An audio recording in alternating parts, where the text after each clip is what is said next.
মৰমৰ বন্ধু বান্ধৱীসকল আপোনাক সকলোকে নমস্কাৰ জনাইছোঁ।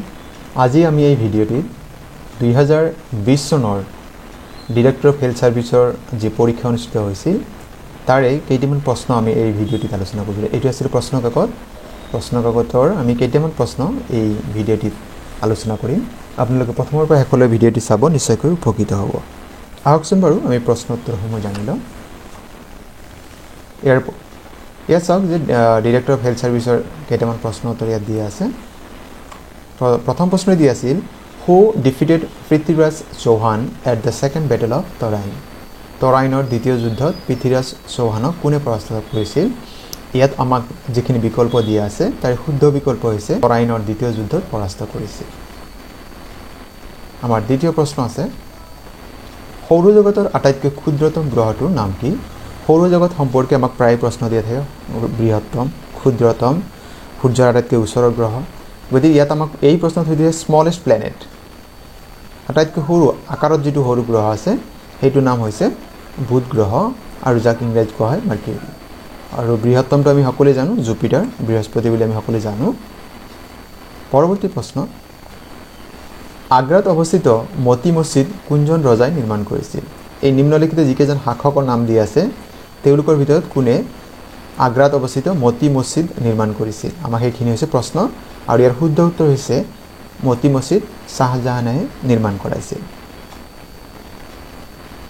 পৰৱৰ্তী প্ৰশ্ন, হোৱাট ইজ মেকমোহন লাইন বা মেকমোহন লাইন কি হয়?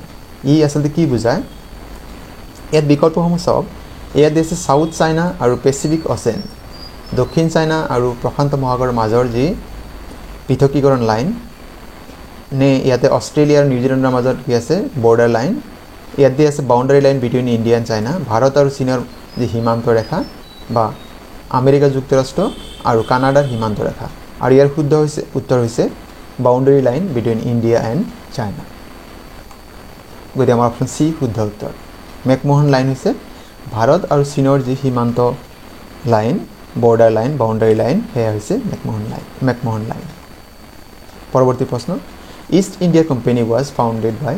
আমি সকলোৱে জানো যে ভাৰত ইষ্ট ইণ্ডিয়া কোম্পানী কিছু বছৰলৈ শাসন কৰিছিল।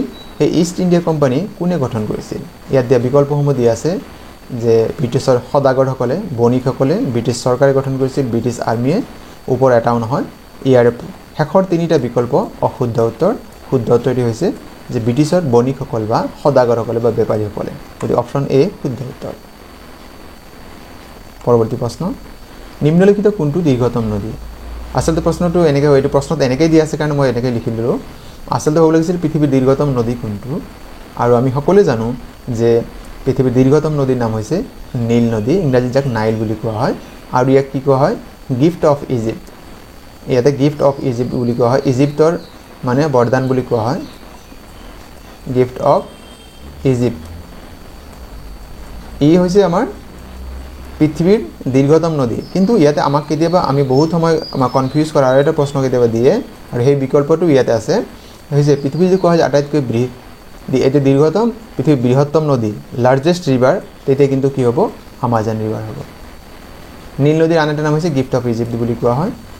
গতিকে দীৰ্ঘতম নদী হ'ব নীল নদী, সেইটো হৈছে ইংৰাজীত নাইল বুলি কোৱা হয়।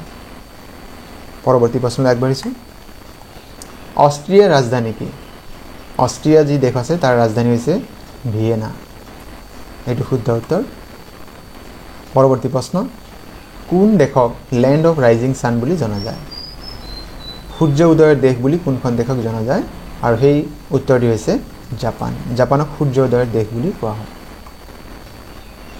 পৰৱৰ্তী প্ৰশ্ন, খাজুৰাহো কোন ৰাজ্যত অৱস্থিত? খাজুৰাহো যি আছে মন্দিৰ, সেইবিলাক ক'ত অৱস্থিত? আৰু সেই প্ৰশ্নৰ শুদ্ধ উত্তৰ হৈছে মধ্যপ্ৰদেশ। মধ্যপ্ৰদেশত খাজুৰাহো অৱস্থিত। পৰৱৰ্তী প্ৰশ্ন, কোন ব্যক্তিক সীমান্ত গান্ধী বুলি জনা যায়? ফ্ৰণ্টিয়াৰ গান্ধী বা সীমান্ত গান্ধী বুলি পৰিচিত বা জনাজাত সেই মানুহজন হৈছে খান আব্দুল গফ্ফাৰ খান। আৰু এও এটা আন্দোলন, এখেতে এটা আন্দোলন আৰম্ভ কৰি সেইটো হৈছে ৰেড শাৰ্ট। গতিকে এই প্ৰশ্ন প্ৰায় বিভিন্ন ধৰণৰ পৰীক্ষাত আমাক দিয়া থাকে, যিকোনো ধৰণৰ পৰীক্ষাতে আমাক এই প্ৰশ্ন দিয়া থাকে। গতিকে আপোনালোকে প্ৰশ্নটো নোট ডাউন কৰি ল'ব। সীমান্ত গান্ধী বা ফ্ৰণ্টিয়াৰ গান্ধী আৰু তেওঁ যেটো আন্দোলন আৰম্ভ কৰিছিল সেই আন্দোলনৰ নাম আছিল ৰেড শাৰ্ট পৰৱৰ্তী প্ৰশ্ন এ প্যাসেজ টু ইন্ডিয়া এই গ্ৰন্থখন কোনে লিখিছে বা এই গ্ৰন্থৰ লেখক কোন আৰু এই গ্ৰন্থৰ লেখক হৈছে E.M. ফৰষ্টাৰ E.M. ফৰষ্টাৰ হৈছে এ প্যাসেজ টু ইন্ডিয়া এই গ্ৰন্থৰ লেখক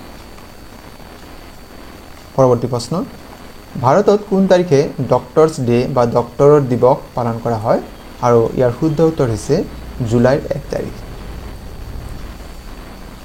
পৰৱৰ্তী প্ৰশ্ন কিমান বছৰৰ অন্তত কমনৱেলথ গেম অনুষ্ঠিত হয় আৰু ইয়াৰ শুদ্ধ উত্তৰ হৈছে প্ৰতি 4 বছৰৰ মূৰে মূৰে কমনৱেলথ গেম অনুষ্ঠিত হয় পৰৱৰ্তী প্ৰশ্ন কোন দেশৰ সংসদৰ নিম্ন সদনৰ নাম ডুমা যেনেকৈ ভাৰতৰ যি সংসদ আছে তাৰ নিম্ন সদনৰ নাম হৈছে লোকসভা তেনেকৈ কোন দেশৰ সংসদ তাৰ যেটো নিম্ন সদন বা লয়াৰ হাউস তাৰ নাম হৈছে ডুমা আৰু ইয়াৰ শুদ্ধ উত্তৰ হৈছে ৰাছিয়াৰ যি সংসদ হয় তাৰে নিম্ন সদনৰ নাম হৈছে ডুমা পৰৱৰ্তী প্ৰশ্ন বিজ্ঞানক জনপ্ৰিয় কৰি তোলাৰ বাবে প্ৰতি বছৰে কলিঙ্গ বঁটা কোনে প্ৰদান কৰে প্ৰতি বছৰে কি কৰা হয় the Kalinga prize is given every year for popularization of science by কোনে প্ৰদান কৰে Odisha government of India UNESCO international science congress আৰু ইয়াৰ শুদ্ধ উত্তৰ হৈছে ইউনেস্কো প্ৰতি বছৰে বিজ্ঞানক জনপ্ৰিয় কৰি তোলাৰ ক্ষেত্ৰত যি পুৰস্কাৰ আগবঢ়ায় তাৰ নাম হৈছে কলিঙ্গ প্ৰাইজ পৰৱৰ্তী প্ৰশ্ন বাংলাদেশৰ ৰাষ্ট্ৰীয় ফুল কি what is the national flower of Bangladesh এইটো হৈছে ৱাটাৰ লিলি জলপদ্ম বুলি কোৱা হয় যদি কোৱা হয় what is the national flower of India তেন্তে হ'ব লোটাছ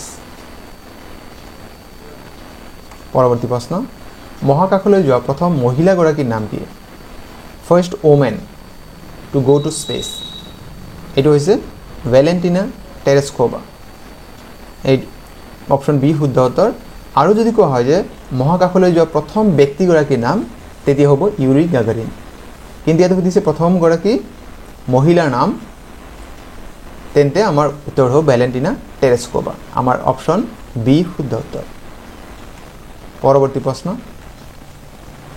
সম্ৰাট অশোক কোন বংশৰ জনপ্ৰিয় ৰজা আছিল আৰু ইয়াৰ শুদ্ধ উত্তৰটি হৈছে মৌৰ্য ডাইনেষ্টি বা মৌৰ্য বংশৰ তেওঁ ৰজা আছিল সম্ৰাট অশোক